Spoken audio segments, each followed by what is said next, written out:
Hey, you're watching the Press Row. I'm Jenny here with Barry, and we're fast approaching the NBA trade deadline, Barry. This is always an interesting time around these parts because since 2011, Sam Presti has always done something around the trade deadline to try to improve that Thunder roster. Sometimes it's been, taking guys off waivers, the Derek Fisher acquisition a couple different years for the Thunder, the big trade last year. We've seen him do a lot of different things around the trade deadline.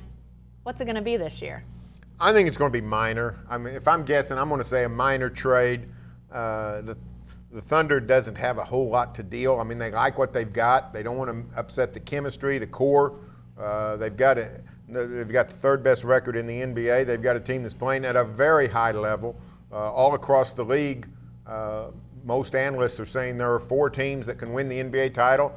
That always includes the Thunder. Mm-hmm. So I don't think Sam Presti is in the market to do something major.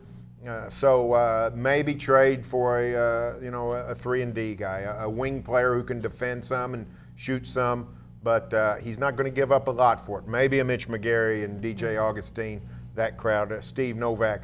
I don't think you're going to see a rotational player on the way out of Oklahoma City. Yeah, and it's interesting. Our guy Eric Horn, who covers the Thunder, had a great story today about expiring contracts, which have been a huge positive on trade deadline day as teams look to shed salary.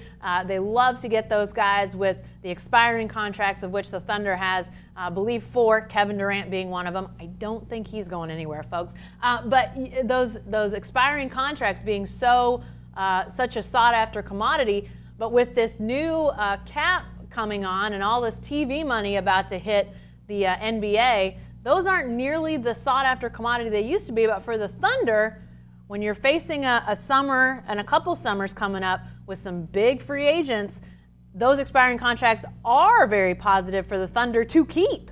So sort of the issue of their desire to possibly improve now, but you've got to sort of be managing that salary number, which was a really interesting point. So that sort of leads you to believe maybe they go ahead and keep some of those guys, but maybe a Mitch McGary becomes more likely because of that. Second year of a 4-year rookie contract, tons of potential, caught behind a logjam really at his position. Just feels like he's kind of an odd man out, Barry. Yeah, and nothing against McGary. In his limited time, he's shown that he can play in the NBA. Had a couple of really big games last year down the stretch. But he's basically the third-team power forward in a league where teams don't always play a power forward. Yeah. So, he's playing time is at a minimum. That's why there's talk about maybe McGary moving on down the road. Although, you never know. If Nick Collison eventually will retire, if that's close, maybe the Thunder is saying, hey, Mitch, you're our guy for the future. Just hang tight. Yeah. The Thunder also always has the buyout option, which is pick up a player who buys out of his contract. Did that with Caron Butler a couple of years ago. Right. Worked out okay. Butler averaged 9.9 points a game down the stretch.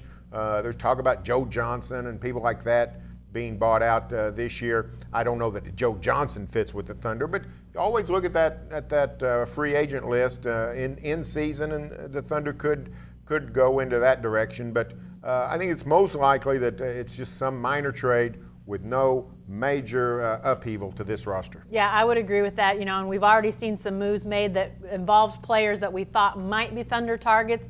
Courtney Lee in Memphis already has been traded. I guess it's possible he could be traded again, but that seems unlikely. So you've started to see some chips fall that you thought might involve the Thunder. So what exactly happens from then on? It's a little bit hard to say, but I hope, speaking about Mitch McGary, Barry, I hope that the Thunder keeps him.